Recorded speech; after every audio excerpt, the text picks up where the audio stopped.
Hello students, 12th MP board के लिए जो रिवीजन बैच के रूप में मैंने आप लोगों को ऑनलाइन प्लेटफॉर्म पर जो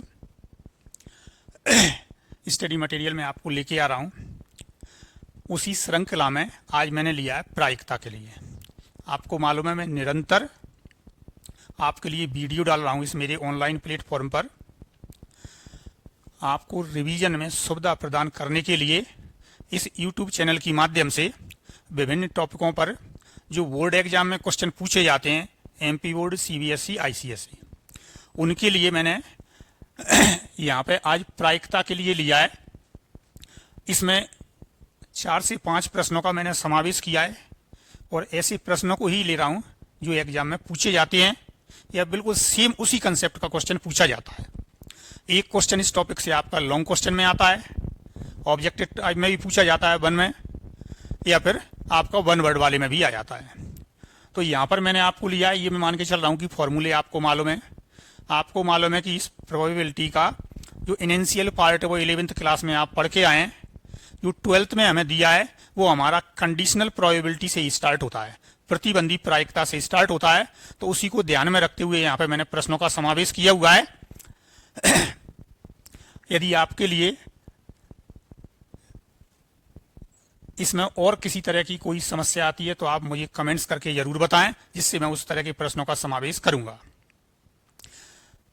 स्टार्ट करते हैं। फर्स्ट क्वेश्चन लिया है, बिल्कुल सिंपल वाला ही क्वेश्चन लिया है। 1-2 पार्ट मैंने इसमें थोड़ा एक्स्ट्रा जोड़ दिए जो इसमें पूछे जा सकते हैं। आपको एनसीईआरटी वाली बुक को बेस्ड लेकर ही मैंने आपको बनाया है, क्योंकि क्या है, हमारी स्टेट गवर्नमेंट और सेंट्रल गवर्नमेंट सभी में अब क्या है, एनसीईआरटी को उन्हें रेफरेंस बुक माना है, उसी पर बेस्ड वो क्वेश्चन लेके चलते हैं। If probability of A equal 0.8, probability of B equal 0.5 and probability of B oblique A equal 0.4 ये दिया है। तब ये इतनी सारी हमें निकालना है। ये वाली probability of A union B, probability of A intersection B, probability of A oblique B, probability of A intersection B dash और probability of A dash intersection B dash, ये आपसे पूछा हुआ है। तो सबसे पहले आप ये देखो जरा कि यू हमें 3 इंफॉर्मेशन दी है, इनके बीच में कोई रिलेशन क्या है। ये तो सिंपल इवेंट के फॉर्म में दिए हैं हमें, देखो जरा ये वाली डायरेक्ट।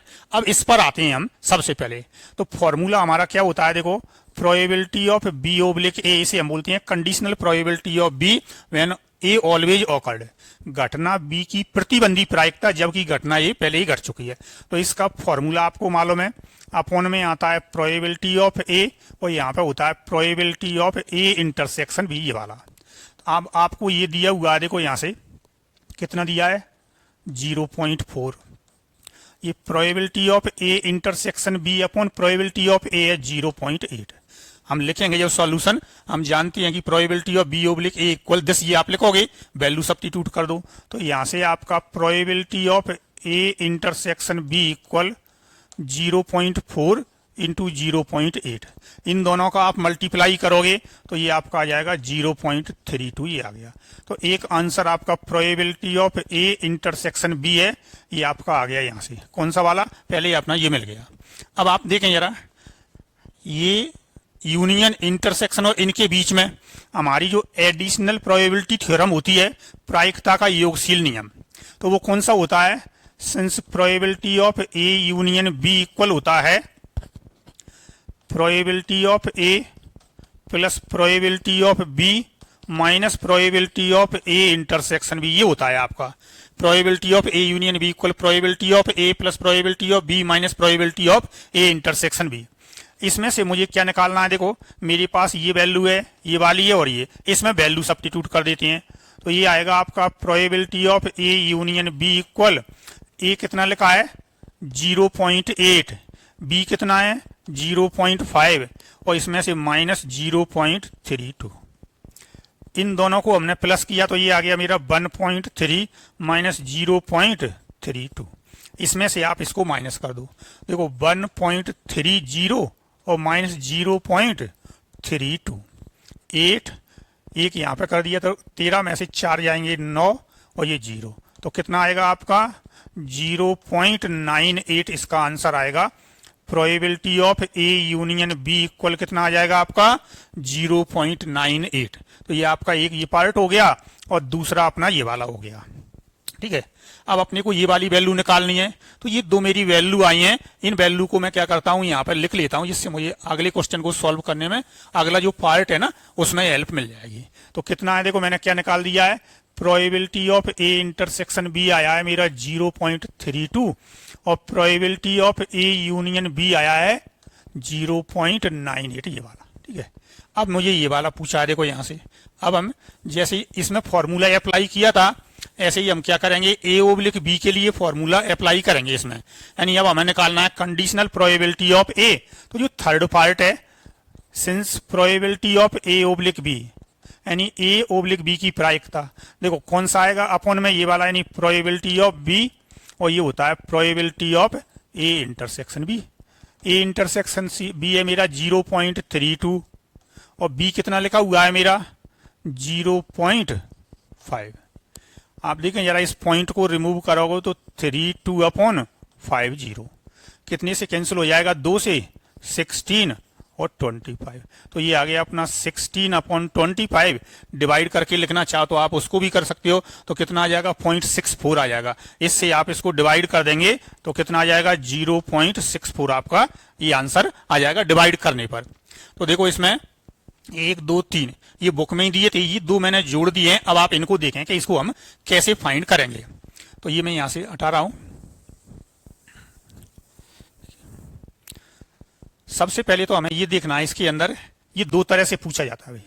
सेट थ्योरी से क्या होता है, ए इंटरसेक्शन बी डैश होता है ना, इसे हम ये वाला A intersection A minus A intersection B भी बोलते हैं भाई, ये ध्यान रखना। सॉरी, एक मिनट, ए माइनस बी बोला जाता है इसे, ये ध्यान रखना।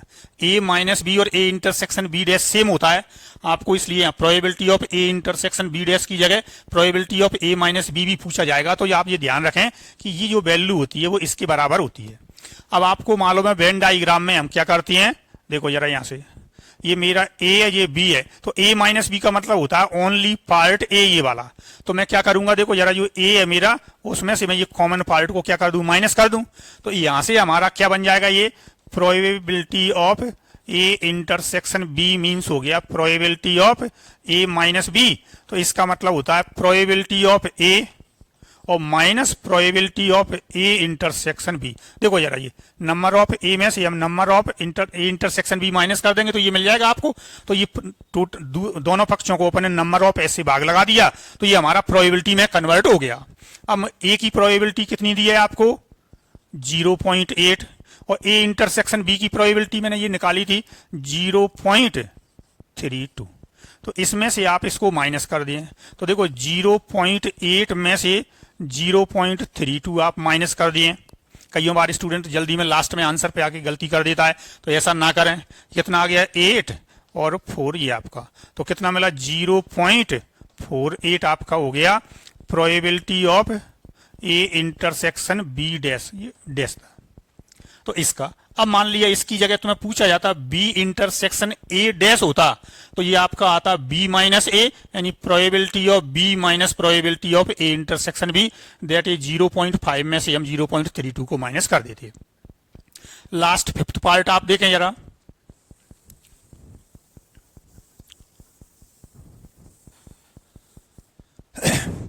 इसमें डिमॉर्गन्स लॉ से A intersection B dash equal, ये होता है हमारा पूरक समुच्चयों के लिए डिमॉर्गन के नियम, De Morgan's law for complementary sets. तो A dash intersection B dash होता है ए यूनियन बी का होल डैश होता है भाई, ये वाला। ये रियल टर्म है, पता होना चाहिए, आप ध्यान रखोगे ये वाला। अब इसकी प्रोबेबिलिटी लेंगे हम, probability of A dash intersection B dash equal probability of A union B का होल डैश। अब आपको मालूम है प्रोबेबिलिटी ऑफ ए डैश निकालती हैं तो क्या आता है 1 माइनस प्रोबेबिलिटी ऑफ ए कर देती हैं, यानी इसके डैश की प्रोबेबिलिटी निकालनी है तो एक में से इसे माइनस कर देंगे। देखो ये मैंने आपको पहले ही निकलवा दिया है 1 माइनस 0.98, तो ये कितना आ जाएगा 0 पॉइंट कितना आएगा बताओ जरा, यहां से 0.2, ये आपका आंसर आ जाएगा। इसकी वैल्यू निकालने के लिए प्रोबेबिलिटी ऑफ ए मतलब A dash intersection B dash equal होता है ए यूनियन बी का ओल्ड डैश। एक नियम तो आपका ये वाला होता है ओल्ड डैश को ओपन करने वाला, दूसरा होता है आपका ए इंटरसेक्शन बी का ओल्ड डैश इक्वल होता है ए डैश यूनियन बी डैश।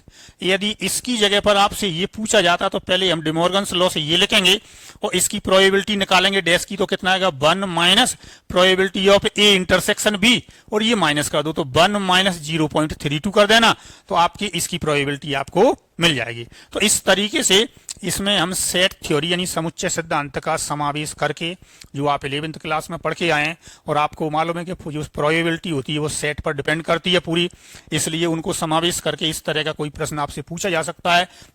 बिल्कुल सिंपल है, ज्यादा कोई उसमें कंसेप्ट नहीं है। नेक्स्ट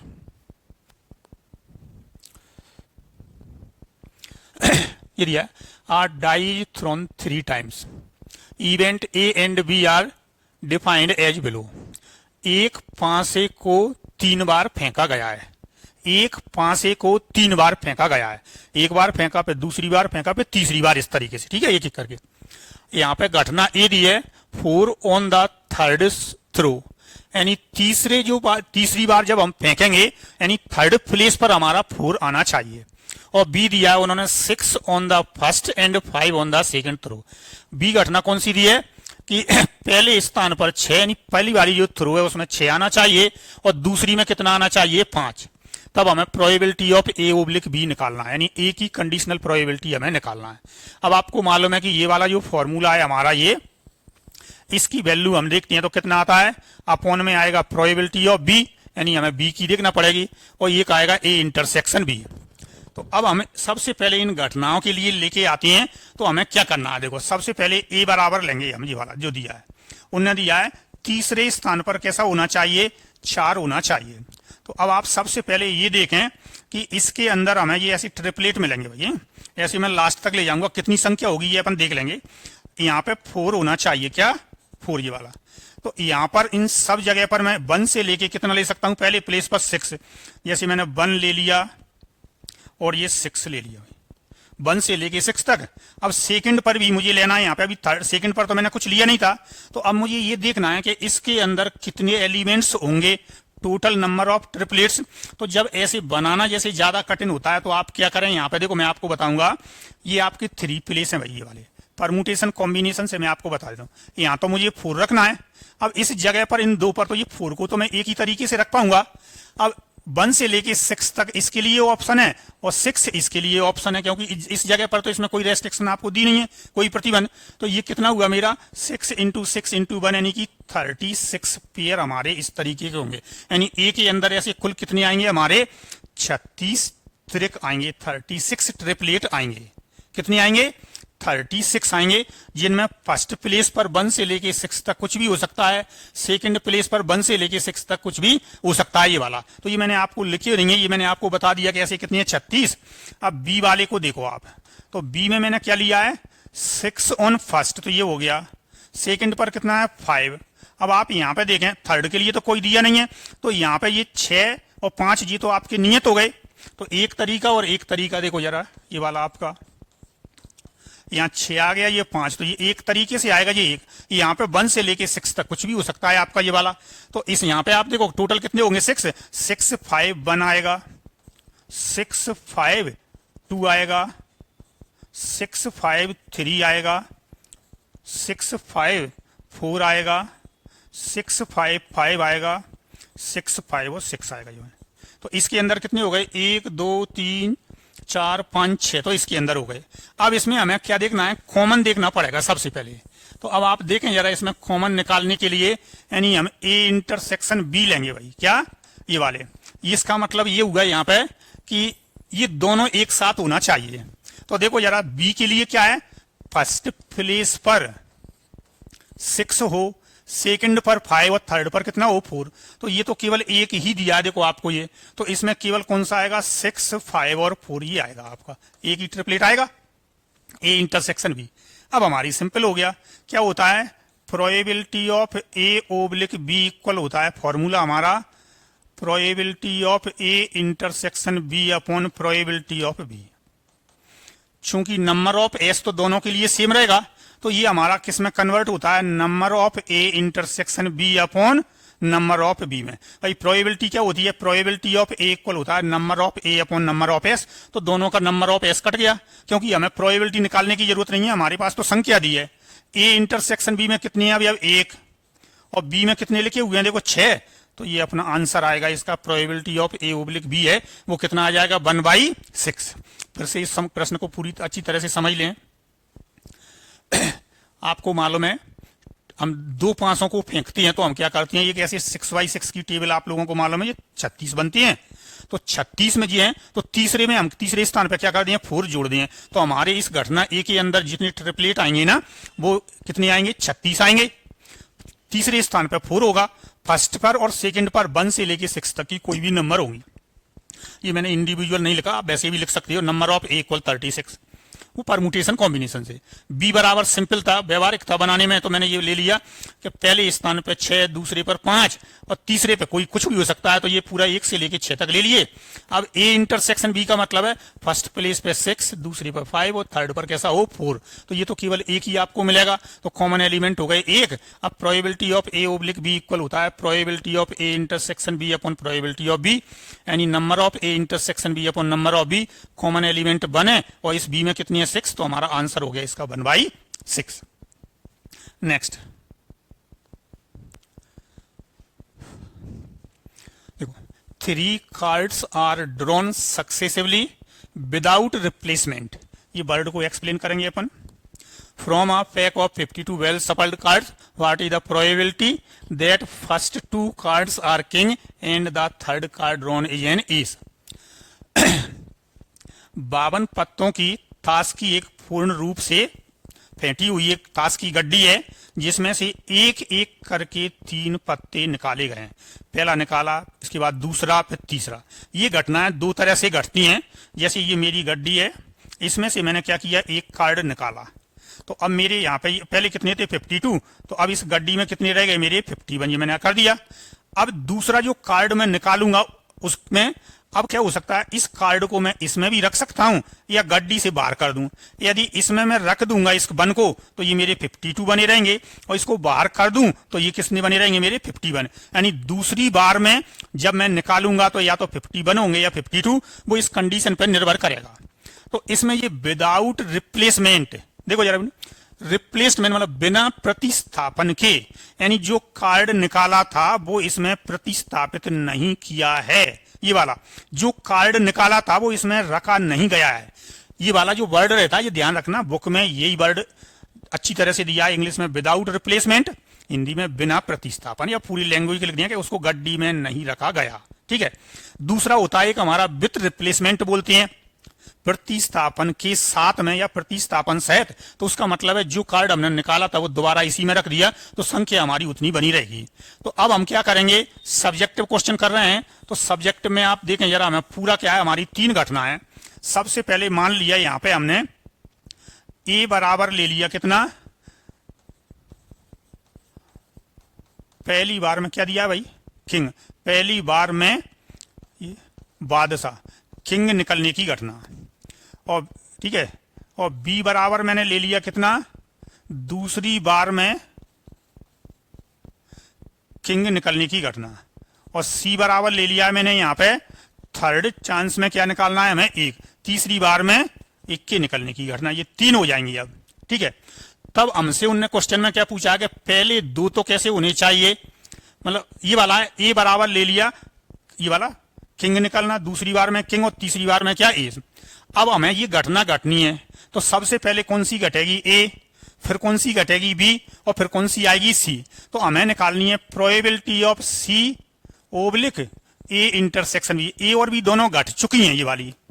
तो हम कैसे निकालते हैं इसके लिए, पहले घटना ए घटी थी, ठीक है, फिर इसके बाद बी घटी है और इसके बाद सी, यानी ये सी ओब्लिक ये निकालनी है, सी ओब्लिक ए इंटरसेक्शन बी, ये मतलब होता है ये वाली है, यानी जो लिखा हुआ है यहाँ पे ये वाली हमारी घटना। अभीष्ट प्रायिकता लेंगे, रिक्वायर्ड प्रोबेबिलिटी, तो देखो पहली बार में ये, दूसरी बार में ये, तीसरी बार में, क्योंकि ये ध्यान रखना यदि ये विथ रिप्लेसमेंट वाला प्रश्न होता, विथ रिप्लेसमेंट वाला, ये मतलब इसकी जगह पर आप ये लिख दिए probability of A intersection B intersection C, ये है मतलब तीनों घटनाएं घटनी चाहिए, पहली बार में किंग, दूसरी बार में किंग और तीसरी बार में एस आना चाहिए।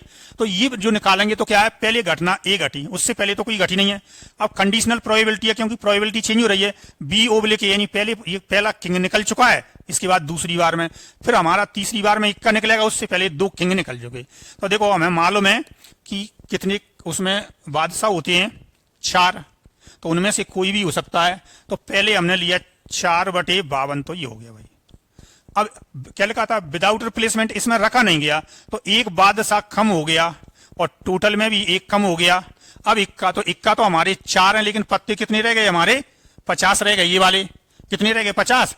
इसको आप कैलकुलेट कर देना पूरा, तो आपकी ये प्रोबेबिलिटी निकल आएगी, ये वाली क्या होगा, ये प्रोबेबिलिटी आपकी निकल आएगी। इसको आप सॉल्व कर दें, सिंपल सी कैलकुलेशन है, ये वाला 17 से, ये 13 से, और ये 2 से, ये वाला। तो देखो सिंपल सा हो गया, कितना आ गया, 2/13 इंटू 17 इंटू 25, बस। तो ये आपका आंसर हो जाएगा, सॉल्व कर देंगे आप, ये आपको मिल जाएगा।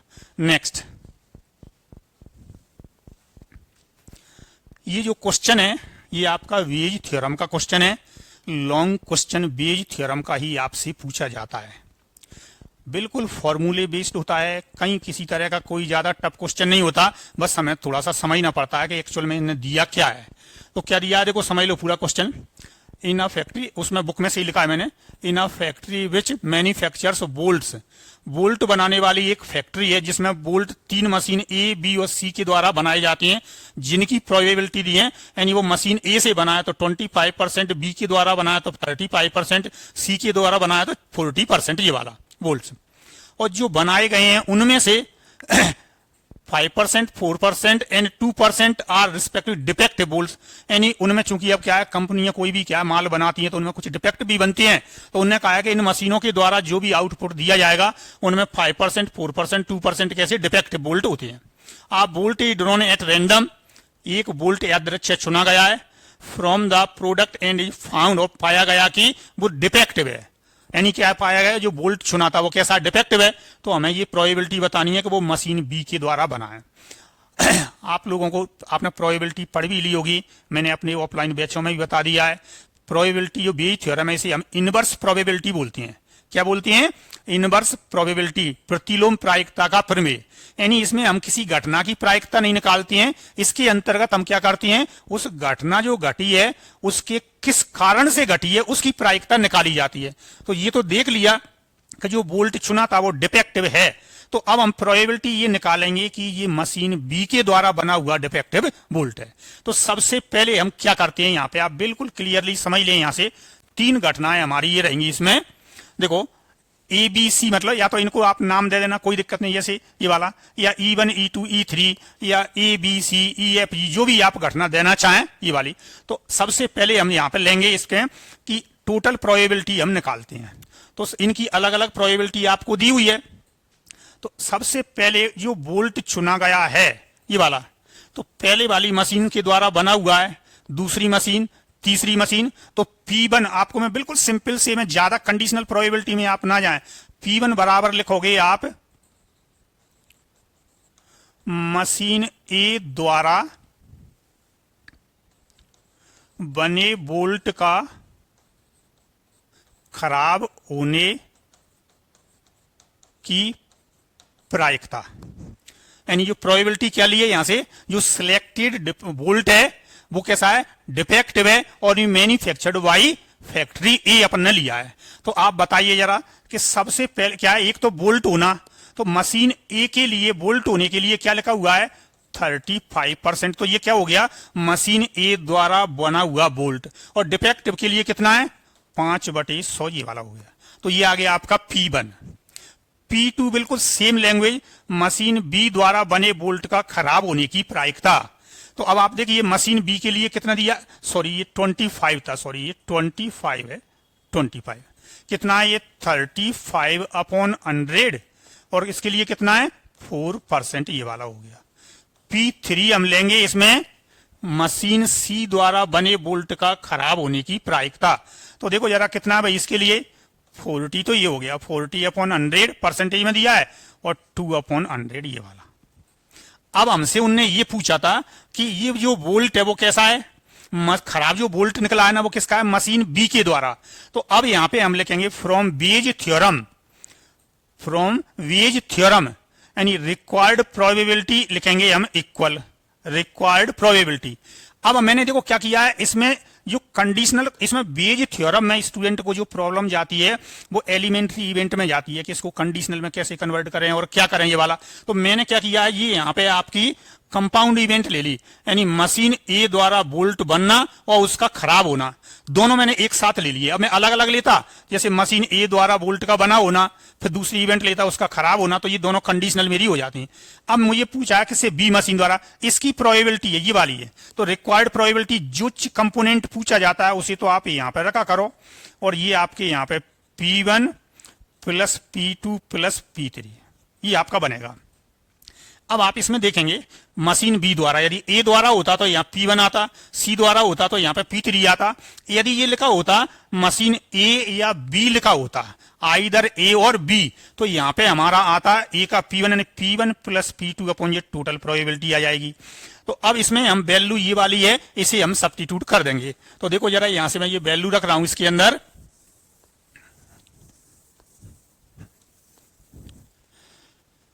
इसमें आप देखो जरा तीनों P1 P2 P3 में 100 इंटू 100 तो कैंसिल हो जाएगा, तो मैं रख नहीं रहा। तो क्या बचा P2 में मेरा 35 इंटू 4 अपॉन ये आएगा 25 इंटू 5 प्लस 35 इंटू 4 और प्लस 40 इंटू 2 ये हमारा आएगा। इसमें से आप जितना भी कॉमन निकालना चाहें, देखो जरा एक तो 5 कॉमन लेके कैंसिल हो जाएगा आपका, तो ये 35 इंटू 4 सब में से मैंने 5 कॉमन ले लिया भाई, तो ये मेरा 25, इसमें से 5 आपने कॉमन लिया तो क्या बचा यहाँ 7 4 जा 28, इसमें से 5 ले तो 8 2 जा 16, ये कैंसिल कर दिया मैंने। तो ये आ गया 7 इंटू 4 अपॉन ये कितना आएगा आपका, ये 8 और 6 14 और 5 19 की 9 हासिल की 1 3 और 2 5 और 1 6, तो ये आ गया आपका 28/69 आंसर आ जाएगा। तो ये आपका बेज थ्योरम का क्वेश्चन। आज मैंने इसमें प्रोबेबिलिटी में ये 4 प्रश्न लिए, इसमें मैंने बहुत सारे कंसेप्टों का समावेश कर दिया है। इस प्रोबेबिलिटी का मैं एक और वीडियो लूंगा आपके लिए, उसमें 4-5 प्रश्न और लूंगा मैं, तो आपका 100% प्रोबेबिलिटी वाला पार्ट है वो पूरी तरह से रिवीजन हो जाएगा। आप ये ध्यान रखें जो मैंने प्रश्न लिए हुए हैं बोर्ड एग्जाम में वही पूछे जाएंगे, इसलिए आप रिवीजन के लिए इन्हीं प्रश्नों को 2-2 3-3 बार अपनी नोटबुक में लिखें, सॉल्व करें, प्रॉपर लैंग्वेज का यूज करें आप, इससे आपको एग्जाम में किसी तरह की कोई परेशानी ना आए। मैं आपको जो अभी रिमेनिंग टॉपिक्स हैं उनके भी वीडियो लेके आऊंगा। मैक्सिमम टॉपिक्स मैंने स्टार्ट किया था इनवर्स ट्रिग्नोमेट्रिक फंक्शन से, फिर फंक्शन लिया था मैंने, limit difference, limit continuity, differentiation, integration के पूरे मैंने 2-2 3-3 वीडियो लेके, डेफिनेट इंटीग्रल मैंने लिया है, application of derivative, differential equation मैंने आपको ले लिया है, 2 पार्ट में ले लिया। इसके बाद मैंने वेक्टर ले लिया, 3 डायमेंशन ले लिया। ये प्रोबेबिलिटी अब आपके थोड़ा सा बचता है, एक फर्स्ट टॉपिक में कौन सा रिलेशन फंक्शन वाला, और एक आपका कौन सा रहेगा इसमें ये लीनियर प्रोग्रामिंग वाला। तो 2 अलग अलग वीडियो में उनको भी कवर करूंगा, तो आपका पूरा फर्स्ट और सेकंड पार्ट जो बुक है वो आपकी कवर हो जाएंगे। मैट्रिक्स डिटर्मिनेंट ऑलरेडी मैं ले चुका हूं आपको 2-2 3-3 वीडियो में, तो आप इन सभी वीडियो के माध्यम से अपना रिवीजन करें। दिसंबर के महीने तक आप कंप्लीट कर लें अपना रिवीजन, फिर आप जनवरी में फिर से आपका प्री बोर्ड आ जाएगा, तो आप प्री बोर्ड में की भी अच्छी तैयारी आपकी हो जाएगी।